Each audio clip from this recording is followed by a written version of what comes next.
In the heart of Los Angeles, under the glaring lights of a federal building press room packed with reporters and officials, Senator Alex Padilla stood up from his seat in the back row, his heart pounding with a mix of rage and determination.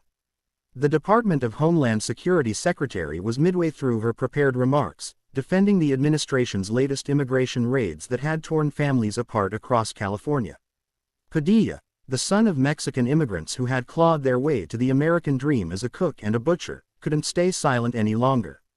"Madam Secretary," he called out, his voice cutting through the murmurs like a knife, "I am Senator Alex Padilla, and I have questions about these policies that are destroying lives in my state." The room froze for a split second, then chaos erupted. Security agents surged forward, grabbing his arms and shoving him toward the exit. "Hands off. I represent the people of California," he shouted, his face flushed with indignation. Cameras swiveled, capturing every push and pull as he was forced to the ground in the hallway, handcuffs clicking around his wrists. The nation watched in shock as the video went viral, igniting a firestorm of debate. Was Padilla a hero fighting for accountability, or a disruptor disrespecting protocol? That moment, broadcast live across every news network, would change everything for him, and lead to an unforgettable confrontation that silenced a nation. Back in his Senate office in Washington, D.C., days after the incident, Alex Padilla paced the room like a caged lion.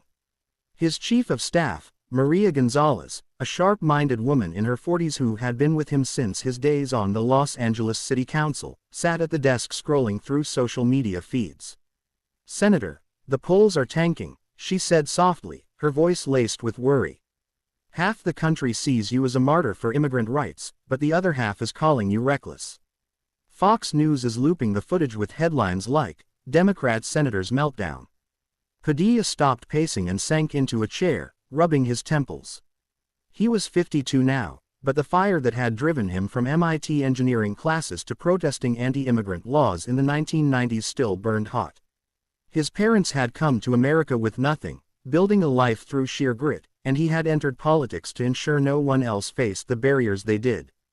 But this ejection had humiliated him, making him feel small, powerless. "I couldn't just sit there, Maria," he muttered. "Those raids are separating parents from kids, deporting people who've lived here for decades. If I don't speak up, who will?" Maria nodded, her own eyes misty. She was a dreamer herself, brought to the U.S. as a child. "I know, Alex, but we need a win. Something to show you're not just shouting into the void." That's when the idea hit him, a public challenge. He needed to face off against someone who symbolized the opposition, someone respected but vulnerable. His mind landed on Senator John Kennedy from Louisiana, a folksy Republican known for his Southern drawl, sharp wit, and no-nonsense style. Kennedy had criticized the administration's heavy-handed tactics in private but stayed neutral in public. "Let's challenge him to a debate," Padilla said, his voice gaining strength. "Live TV. Let the people see real leadership." The challenge went out that very afternoon on a major morning news show. Padilla, dressed in a crisp suit, looked straight into the camera. "Senator Kennedy talks a big game about values and common sense, but where is he when families are being torn apart? I challenge him to debate me, anytime, anywhere, on accountability, leadership, and what it means to fight for the American people." The clip exploded online, racking up millions of views. In his modest office in the Capitol, John Kennedy watched it with a bemused smile. At 73, with silver hair and glasses that gave him a professorial air, Kennedy was a former state treasurer and a master of understated rhetoric. He had grown up in rural Louisiana, the son of a small-town lawyer, learning early that words could cut deeper than any blade if wielded right. His wife, Becky, a retired teacher, sat beside him. "That boy's desperate, John," she said. "He's turning his embarrassment into a spectacle." Kennedy nodded slowly. "Desperation makes folks do foolish things. But if I turn this down, it'll look like I'm hidden. I'll accept, but on my terms.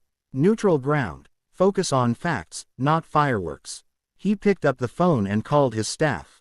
The debate was set for prime time, moderated by veteran journalist Claire Hansen, in a packed auditorium in D.C. The hype built like a storm. Hashtags trended, pundits speculated, and families across the country tuned in, hoping for clarity in a divided nation. As the lights dimmed in the auditorium on debate night, the air crackled with tension. Thousands filled the seats, with millions more watching at home. Padilla arrived first, his stride confident, shaking hands with supporters. Inside, though, his stomach churned. This wasn't just about politics, it was personal. He thought of his parents' sacrifices, the protests he'd led as a young man against Proposition 187, the anti-immigrant law that had galvanized him.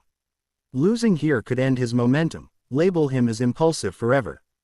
Kennedy entered quietly, waving to the crowd with a warm smile, his Louisiana accent drawing cheers from conservatives. He carried a worn notebook, filled with notes from late-night research. Becky had kissed him goodbye that morning, whispering, "Remember, John, truth over temper." The two senators shook hands at center stage, the grip firm but civil. Claire Hansen opened with a pointed question to Padilla. "Senator, you issued this challenge after your recent removal from a DHS press conference. What do you hope to prove tonight about your leadership?" Padilla leaned into the microphone, his voice steady. "Claire, leadership isn't about sitting quietly while injustice happens. It's about standing up, even when it's uncomfortable. I was removed for asking tough questions about policies that hurt real people, families like mine, who came here seeking a better life. Senator Kennedy preaches common sense, but where's the sense in staying silent? Tonight, I prove that true leaders fight, not hide."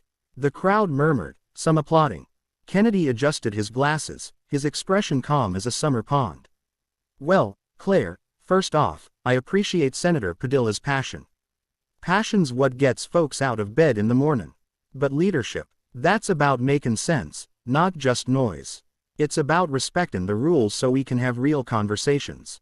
Senator, you say I stay silent, but I've been fighting for border security that protects everyone, immigrants included, without tearing families apart. Let's talk facts, not fireworks."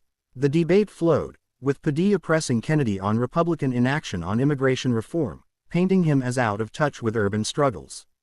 Kennedy countered with stories from his constituents, farmers hit by economic policies, veterans forgotten by bureaucracy, emphasizing unity over division. The emotional depth peaked when Hansen asked about personal motivations. Padilla's voice cracked slightly as he spoke of his parents. "My mom and dad worked their fingers to the bone so I could go to MIT, become the first Latino senator from California. I fight because I know what it's like to be seen as less than." "Senator Kennedy, have you ever felt that fear?" Kennedy paused, his eyes softening. "Son, I grew up in Zachary, Louisiana, where folks scraped by on faith and hard work. My daddy taught me that fear's part of life, but you face it with honesty. And speaking of honesty, Senator, can you explain the $4 million your campaign got from the Bright Future Fund? That's a nonprofit with no website, no public records. Folks deserve to know where the money's coming from." The room fell silent, dead silent. Padilla's face paled, his confident posture crumbling. The Bright Future Fund. He had accepted the donation months ago, vetted by his team as legitimate, but whispers of shady origins had surfaced recently. He hadn't dug deeper, too focused on the fight. My campaign follows all regulations," he stammered, sweat beading on his forehead. "This is a distraction from the real issues." But the damage was done. The audience shifted uncomfortably, murmurs rippling like waves. Hansen pressed. "Senator Padilla, can you clarify the source?" He hesitated, the weight of the moment crushing him. Memories flashed. His parents' proud faces at his swearing-in, Maria's warnings about optics. This wasn't just a debate, it was a reckoning. Kennedy didn't gloat. He simply said, "I'm not accusing anyone of wrongdoing. But transparency builds trust. Without it, we're just hollering in the wind." Applause erupted, tentative at first, then thunderous. Padilla tried to rally, defending his record on voting rights and environmental justice, but his words felt hollow. During the break, he huddled with Maria backstage, whispering frantically. How did he know? She shook her head. "We missed it, Alex. But you can turn this around, own it." The second half dragged for Padilla, his responses subdued as he grappled with self-doubt. Kennedy stayed steady, sharing anecdotes of bipartisan wins, like funding for rural hospitals that helped immigrant communities too. In closing, Padilla pleaded, "America needs bold voices, not safe ones. Vote for fighters like me." Kennedy's final words lingered, Folks, leadership ain't about being the loudest. It's about being the truest. Let's build a country where honesty wins, every time. The auditorium erupted in ovation for Kennedy, while Padilla slipped out quietly, the silence of his earlier triumph now a personal echo. In the days that followed, investigations revealed the donation's murky ties to a lobbying group, forcing Padilla to return it and issue a public apology. "I let my passion blind me to details," he admitted in a teary press conference, Maria by his side. "But this humbles me to fight smarter, cleaner." The scandal faded, but Padilla emerged stronger, sponsoring transparency bills that passed with bipartisan support, including Kennedy's.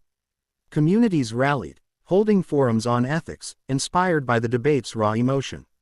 Years later, Padilla would look back on that night not as a defeat, but as a turning point. It taught him that true strength lies in vulnerability, in admitting flaws to build greater trust.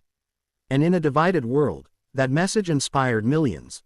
Leadership isn't about silencing others, it's about listening, learning, and lifting each other up, one honest step at a time.